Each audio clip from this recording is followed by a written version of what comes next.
Now, I've been taking a little look around here on the tube, and I've noticed that there's a lot of people out there who are giving really light touch advice around common branding mistakes that you should avoid. So I'm not going to follow suit. Instead, I'm going to do a deep dive with you today. And every episode that I make in this vein, I'm going to add to a new playlist of mine called Branding Mistakes You Should Avoid. Let's begin with the first one then, and that is all around the mistake of rushing ahead before doing the work on some proper brand strategy. Let's get into this.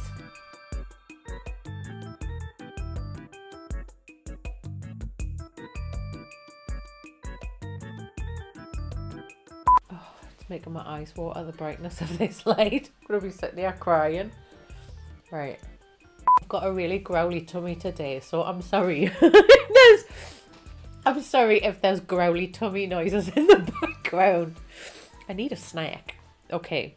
It is so easy to rush ahead with looking at the touch point part of branding work. So I'm talking about things like graphic design or planning out a photo shoot because they feel really exciting when we're all thinking about doing our branding for our businesses. Coming up with your own creative of how you think you want your logo to look like and feel like is a huge sign that a business is skipping ahead and missing out the integral strategic work that needs to be done to inform this part of your brand. Here's what you need to think of first before the touch point stuff. And I'm also going to explain to you why I want you to do it in this order as we work through what I've got for you today. The first step is the discovery of your brand. Even if you're not a fully developed business yet, there is still plenty of stuff you need to discover about the development or formation of your brand. Uncovering everything we know about your business is the name of the game at this stage. And this is where we uncover what your overall business model looks like to you. It's at this point you might want to include interviewing some stakeholders of your brand to see how they get a read on the way that your brand is working for you right now or how they see your business developing. I also love to uncover all of the secrets behind a business brand by running a full audit. And all of the information gathered doing each of those different things informs the next step. The next step is mapping and positioning. So after we've taken a look within, it's important to take a look outside. What else is going on?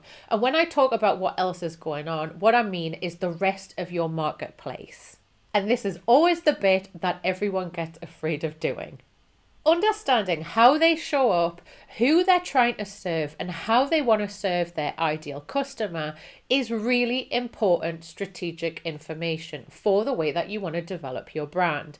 By laying everyone out on a marketplace grid, we want to determine where are the gaps in the market. Why is nobody serving this type of customer with this type of demand? Is that actually a viable place? Do we want to put our stake in that part of the market and claim it as our own? Or do we want to try and knock a competitor off from where they're operating at the moment? And this leads me on to the essence of your brand, your mission, and your values. So now we've gathered the information to understand what's going on in our brand, what's going on out there in the marketplace. Now it's time to really dial in to what we stand for as a business. What is our overall quest as a business? It's really good working with a business owner at this point because they can explain what drove them to set up a business. Or you might want to dial into something that is timely or just genuinely true to your heart as a group of business owners. What is it that's driving you? What is it that gets you out of bed every day? A good question to ask at this point is, what is our unifying principle as a brand? And this can help us to determine a unique way of standing out when we do put our stake in the ground and set up stall in the marketplace. What is going to make us stand out? And is that something that is genuinely authentic to us? Okay, so question time. Be honest with me and tell me below in the comments which of these areas have you skipped when it comes to the development of your brand. If you're too shy to put it in the comments where everyone else can see, you can always drop me a DM on Instagram. The next point of a good strategy is thinking about your customer. We know how we look right now. We've probably got a really good idea at this stage exactly which bit is broken in our brand or which bit we want to modify or change in some way. And we have a good understanding or a solid idea of exactly where we want to sit in the marketplace. It's at this point we want to correlate our customers into all of that thinking. What drives the customer that we want to serve? And by that, I mean, what is going on in their life right now? How do we play a role as a brand in their life or lifestyle? What sort of thing do they like? And is the essence and overall quest of our business something that they can feel a kinship with? And what is the very best way to speak to them in a way that they can start to know, like, trust, and love our brand? Your role and personality. When we've understood exactly what drives your ideal customer, we can start to explore all of the information we've gathered from a new angle. We want to determine here what is the role and personality that we play inside our customers' minds when they think about us in comparison to our competitors. It's always fun at this point to determine a role or a character. If you can imagine your marketplace is not a marketplace, instead it's like a musical or a theatrical production, we want to know what is your role in that production. Are you heroic? Are you the rebel? And as we play this role in the production that is the marketplace, how does that make our customer feel? And another good thing to consider at this point is how is that going to affect our competitors' perception of us? Does it create a fun rivalry? Does it create a romance? How does that affect the storyline of the production of the marketplace? You should absolutely take a beat right now and subscribe to Mwah TV if you're looking to really turn the volume up on your business right now. Like I said at the top of the show, this episode marks the creation of a whole new playlist. A playlist dedicated to the common branding mistakes that a lot of business owners make. When you subscribe, you can keep up to date with these episodes and make sure you avoid these pitfalls. Creative anchors.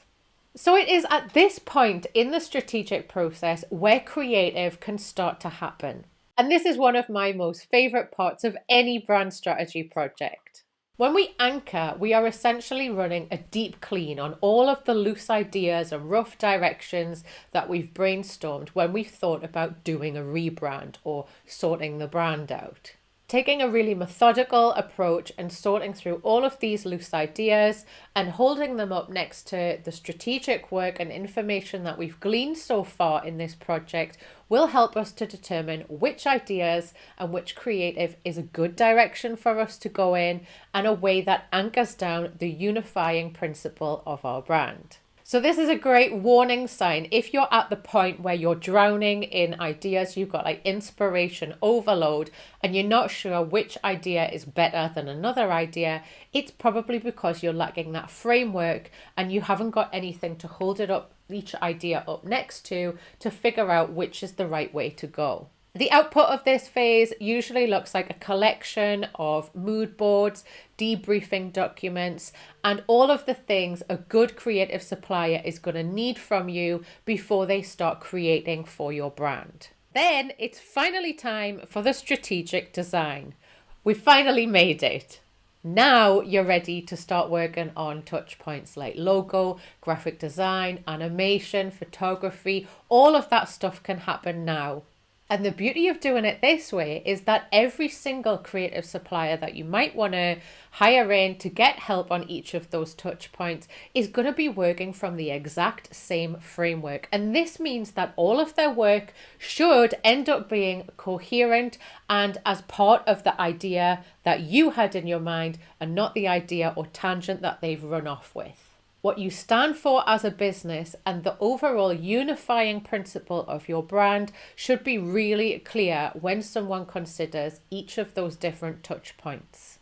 If you've enjoyed this video, don't forget to give me a quick thumbs up, and I am willing to bet you are going to enjoy these episodes up next on Mwah TV. I'll see you next time. Mwah! Now before you go anywhere, don't forget to subscribe. Mwah!